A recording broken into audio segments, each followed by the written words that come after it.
ඔබට බොහොම ස්තුතියි. ඒ කියන්නේ මම දැන් දෙසැම්බර් වල ලංකාවට ඇවිල්ලා ඒ කියන්නේ ඇවිල්ලා ආපහු යනවා හෝ මම අර මේ මම ව්‍යාපාරයක් පටන් ගන්න ඉන්නවා කිව්වේ ඒක පටන් ගන්නවා කියලා තමයි හිතාගෙන හිටියේ. ඉතින් අර මාර හයියක් ආවා ජීවිතේට. මට ලොකුම ප්‍රශ්නේ තිබ්බේ මට වාහනයක් ගෙයක් ඒක හදාගන්න කියන්නේ මගේ බලාපොරොත්තු විදිහට කරගන්න පුළුවන්ද කියන එක. අනිත් සැරේ බොහොම ස්තුතියි. කියපු දේවල් හරියටම කියවුණා. මේ කකුලේ අමාරුව ටිකක් දරුණුවට හොඳ දැනෙනවා මට දැන්. මේ මං සර්ට මේ ස්තුති කරනවා ගොඩාක් මේ ජීවිතේ අර කියන්නේ කොටසින් කොටස කියලා දුන්නට ස්තුතියි. හරි මම ආපහු ලබන අවුරුද්දේ මේ වෙන කොටසකින් ආයේ මේ සේවාව බලාපොරොත්තු වෙනවා. සර්ටත් දියුණුවෙන් දියුණුවටපත් වෙන්න ඕනේ. අපේ ගැටලු निराකරණය කරලා අර කියන්නේ දැන් ජීවිතේ බලාපොරොත්තුවක් තියෙනවනේ. එතකොට මෙහෙමයි දියුණු වෙන්න පුළුවන්, දියුණුවක් තියනවා කියන අරමුණින් යන්න පුළුවන්. ඒ වගේ අර ගැටලු මේවා කරලා එහෙම කියනවට බොහොම ස්තුතියි. මම දැඩි ලෙස විශ්වාස කරලා තමයි මේ FB එකේ පෝස්ට් එක දැක්කට පස්සේ මම මේ සර්ගෙන් මේ සේවාව බලාපොරොත්තු වෙන්නේ. ඉතින් සර්ට බොහොම ස්තුතියි.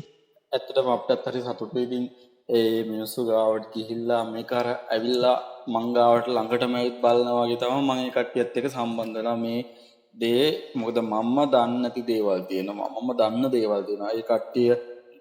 ඒ කට්ටියකින් මම දේවල් ඉගෙන ගන්නවා, මගෙන් ඒ කට්ටිය දේවල් ඉගෙන ගන්නවා. ඉතින් අන්න එහෙමයි නියතමහණිය යන. ඉතින් අපි මේවා මහන්සි වෙලා ඉගෙන ගන්න. තව විෂයන් ශ්‍රේෂ්ඨ බොහෝ පුළුල් විදියට විෂයන් 6ක් විතර ඉගෙන ගන්න. ඉතින් මේ විෂයන් දෙකක් වෙන්න හිටියට මොකද මේකේ තියෙන යන්ත්‍ර ශාස්ත්‍රය, මේකේ තියෙන වරම් ශාස්ත්‍රය, මේකේ තියෙන වාස්තු විද්‍යාව, නැකත් ශාස්ත්‍රය. ඉතින් විදියට මේකේ කොටස් බෙදලා තියෙනවා. ඉතින් මේ ජ්‍යොතිෂයත් මේ වේදීය ජ්‍යොතිෂය, කිස්තමූර්ති ජ්‍යොතිෂය වෙනම තියෙනවා. ඉතින් ඒ හැම දෙයක්ම අපි කරගන්න ඕනේ. ඉතින් ඒවට මුදල් යනවා නිකන් කරන්නේ නැහැ. මොකද ඒකින්ද අපි මුදලක් අය සාධාරණ මුදලක් අය කරනවා. මොකද අනිත් තැන්වල හස්තයට මෙච්චරයි, කේන්දරයට මෙච්චරයි කියලා වෙනම බලන්න. ඉතින් මගේ එහෙම නැහැ. පොදුවේ හැම දෙයක්ම මොකද මංගාවට ඇවිල්ලා මගේ ගාන කිය ඉක්පල් යන අය ඉන්නවා. ඉතින් එහෙම නෙමෙයි මං කරන දේ හරියට කරන්න තමයි. මොකද එයත් මගේ අදහස් දැකලා මගේ කට්ටිය දාපු අදහස් දැකලා බලලා ඇවිල්ලා තමයි එයත් මේ පුදුම වුණේ. ඒකට මං කියන්නේ අපි තව ශ්‍රේෂ්ඨ ඉගෙන ගන්න. ඉතින් දැනට මේ කටයුතු කරගන්න සිල් දනාට කියන හස්ත රේඛා ජ්‍යොතිෂය දෙක එකට බලන්නේ නැවත කියනවා.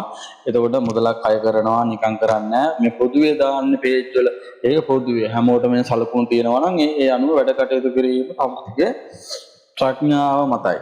හරි. ඊට පස්සේ මොකද ගොඩක් උගත් අය නිහතමානී අය එනවා, උදව් කර යුතු අය එනවා. ඉතින් ඒකට උදව් කරනවා හැම දෙස්සෙම. ඉතින් යන්නවා රාජකාරී තියෙනවා. එහෙම යන ගමන් ඒකත් එක්ක අන්න දීර්ඝ ජ්‍යොතිෂයේ සමසන්නේ සිටි ඔබ සිල් දනාට ස්තුතියි.